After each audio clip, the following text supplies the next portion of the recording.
Ever notice how the bigger the tragedy is, the harder it is for the people responsible to apologize?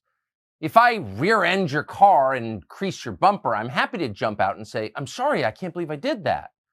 But if I were to say invade Iraq under false pretenses and kill 1 million people and spend $1 trillion of your dollars doing it, I wouldn't say a word. I would never admit that was a bad idea. I couldn't.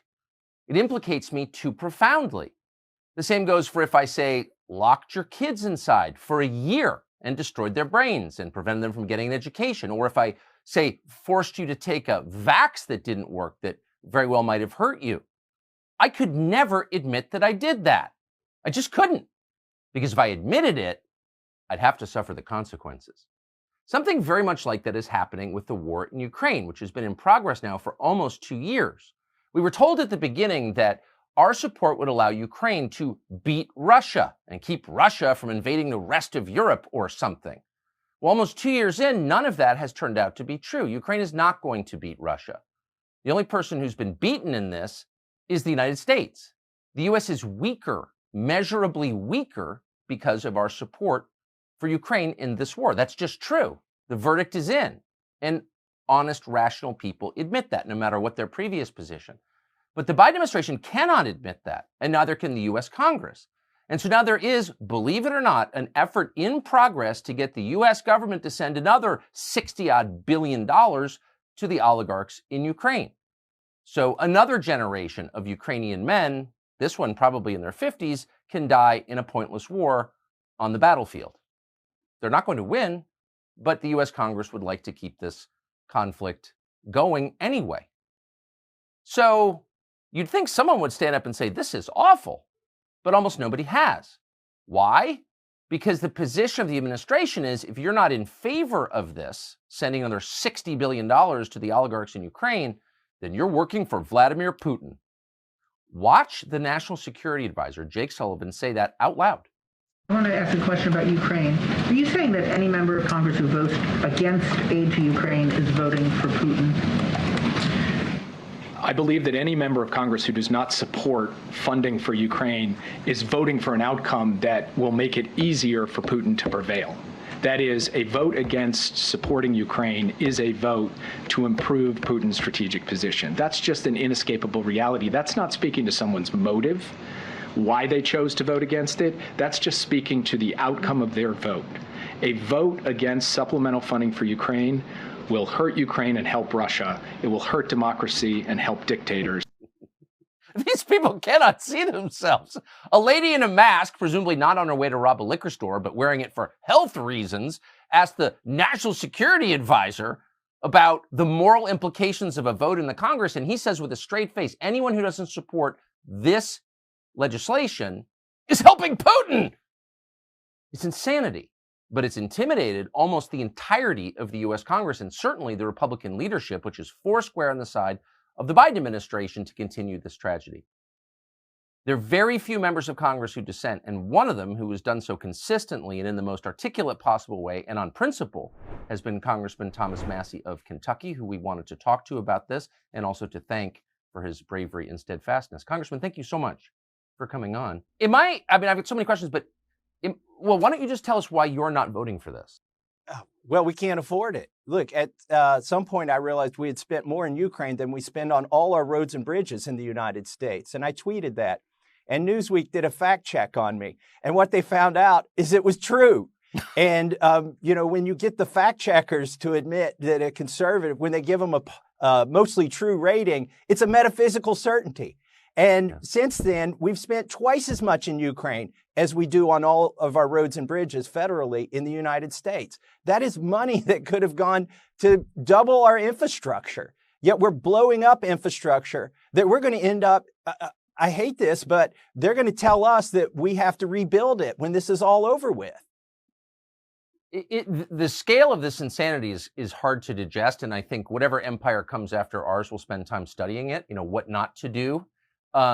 But you got to wonder, why is the leadership of your party, the Republican Party, in favor of this? Why the new speaker, who seems like a nice guy, but also like a child? Why would his first act as speaker be to endorse this? I'm confused. Well, I hope he doesn't. But, Biden's budget director, the head of the OMB, sent a letter yesterday to Speaker Mike Johnson, imploring him to spend more money in Ukraine. And what they said is they want to revitalize our defense industrial base. That's the new acronym, DIB, for the MIC, the Military Industrial Complex. And they sent a list of states that would get money when we spend, money on deadly munitions, because they have to be manufactured in Alabama or Ohio or Texas. And so, they're saying the quiet part out loud, that congressmen tend to vote for this stuff because a lot of this federal spending that goes to Ukraine is actually laundered back to the military industrial complex. And in some ways, not very efficiently, but in some ways, it enriches people in their districts and the stockholders, some of whom are congressmen. That's also grotesque, but it's also straightforward. People are getting rich, so let's do it. Okay, that's an argument. It's an immoral argument, but it is one. But that's not the argument they're making in public. They're saying we have a moral obligation. You're a bad person. You just heard the National Security Advisor say that you're a bad person if you're against this. But no one ever mentions that we have abetted the killing of an entire generation of Ukrainian men that will not be replaced to fight a war that they cannot win. They literally cannot win. We prevented a peace deal and we extended the war and we killed all these people. And so all the ones running around with their little Ukraine flag pins, they're implicated in that. Has anyone apologized? No, to support this money, you have to be economically illiterate and morally deficient. Those are both conditions of voting for this. Because to say that we're going to grind down Russia, that we're going to deplete their own soldiers by expending the lives of Ukrainians, knowing that in the end, we're going to leave them holding the bag, that in the end, they can never prevail. They're not going to take back Crimea, even though we say that's one of the goals, when we can get them to state goals, which usually they won't. So it's morally reprehensible to say that you should fund this. And by the way, he says I'm a friend of Putin because I won't vote for this money. Well, I would say that I'm a friend of Americans and I'm putting America first. But he's part of, I would say, Putin's reelection campaign, because Putin is a Cold War relic that was elected in response to our Cold War relic, which is NATO.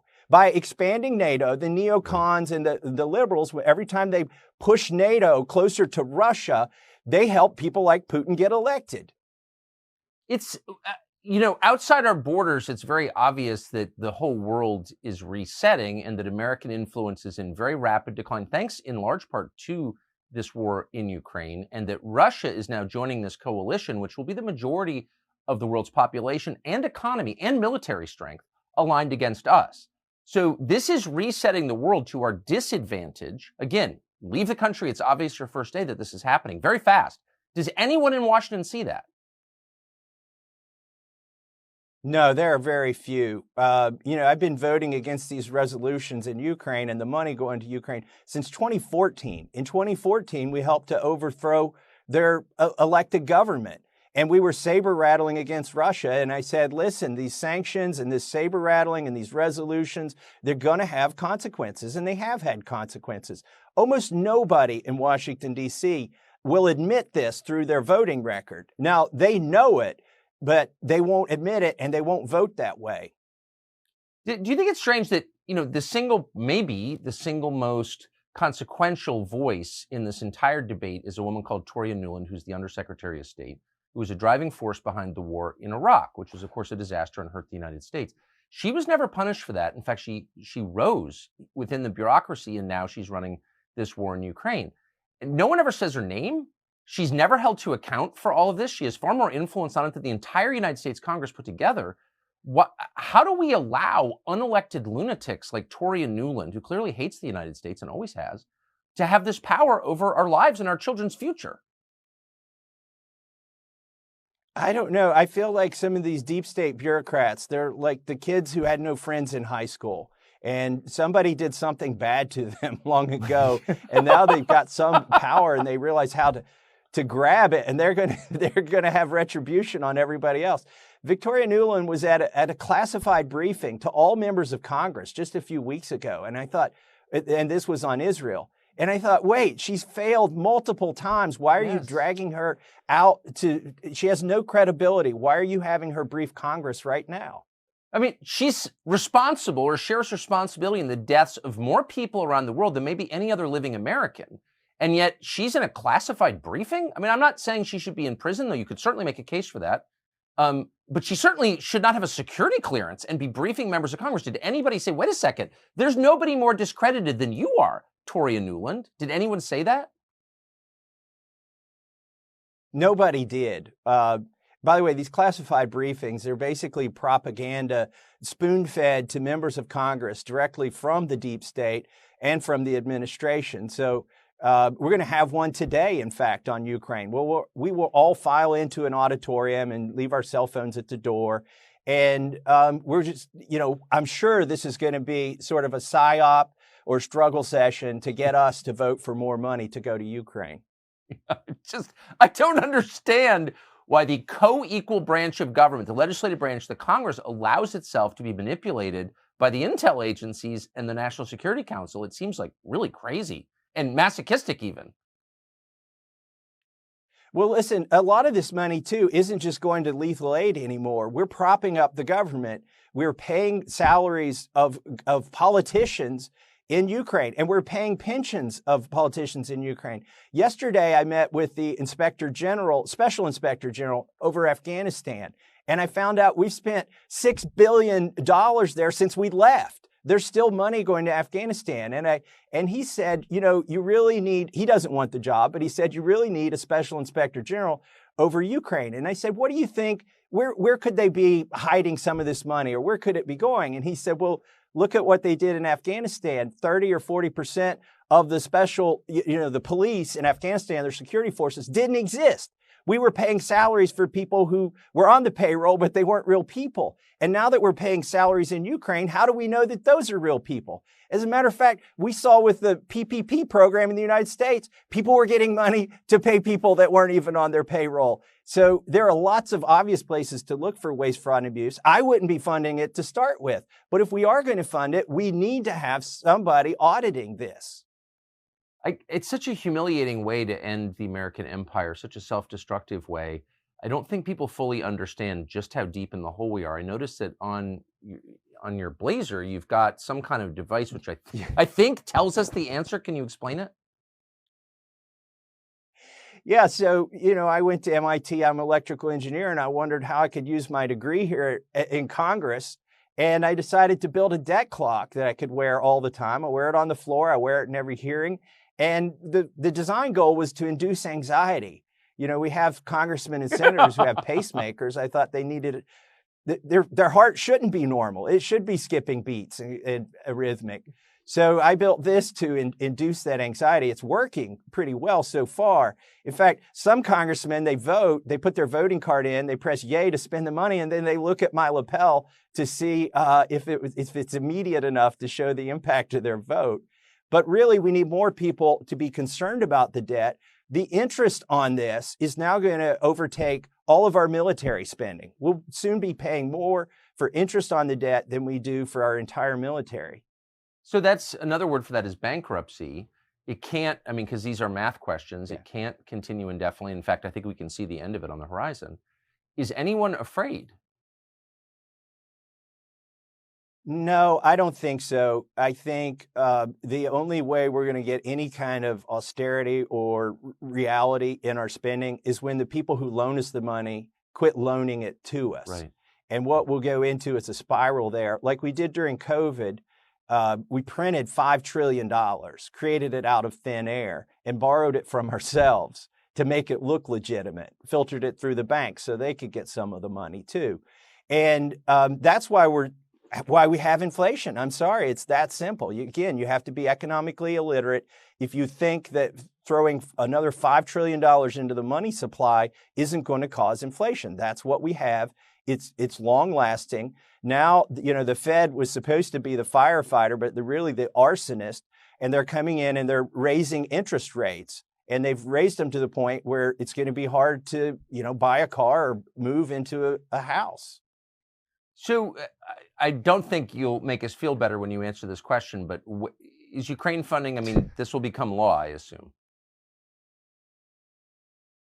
I don't see any way to stop it. There is some discussion here in Congress about tying it to security on our border.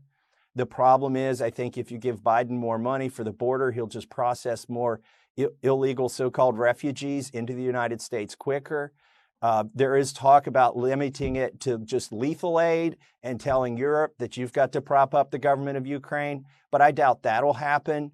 There may try to tie some strings to it, but I think the money is going to go through anyway, and I'm worried about that. It's just going to, again, what Biden has asked for, $60 billion. That's how much we spend federally on all roads and bridges in a year in this country. I have to ask you an unrelated question that I don't know if you're prepared for it or not. But so the military has a problem with recruitment, and the military said pretty clearly we don't want any more white men who fought all of our wars, but we don't want any more of them, and then drove a lot of people out with the COVID requirements, with the mandates. Now we have tens of millions of military-age foreign nationals here illegally. There have been calls in the Congress for those people to join the military to fill the gap. So you could wind up with a military filled with people who are not Americans and have no loyalty to this country or knowledge of American history or affinity for the culture. And then you're Rome, and then you collapse. Do you think that you will hear more calls in the Congress to solve the recruitment crisis with illegal aliens? I think you will, and I think it's a horrible idea. And you characterized the vaccine mandate correctly. That was a purge. That was an ideological purge of our military. It was a loyalty test to a liberal agenda. It's sort of like taking the sacrament in the religion of COVID. And if you wouldn't take the sacrament, then you had to, leave the military. And now they're dealing with that. A lot of good people were forced out. I mean, pilots who had millions of dollars of training, special operators, and it's sad now that, like you said, we're bringing in people with a different loyalty or no loyalty at all if those senators get their way. It's absolutely terrifying. Last question, a topic that most people aren't thinking about. I certainly don't understand, but I know you're focused on it, so that's probably important. And that's meat. And you've got a piece of legislation that will address what you think is a problem with the way the U.S. government regulates meat. Will you tell us what it is?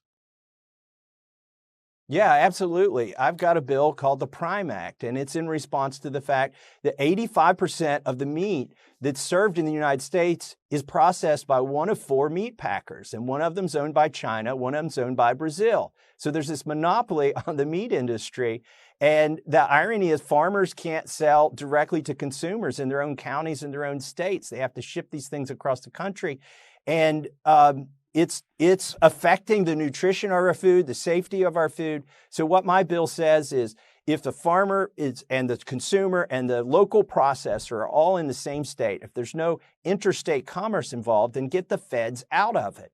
Yes. And I've got some good news to report. We're making some progress on the Prime Act. I may get some portion of it in the Farm Bill. I've been fighting for this for 5 or 6 years, ever since they got rid of country of origin labeling on meat in the United States.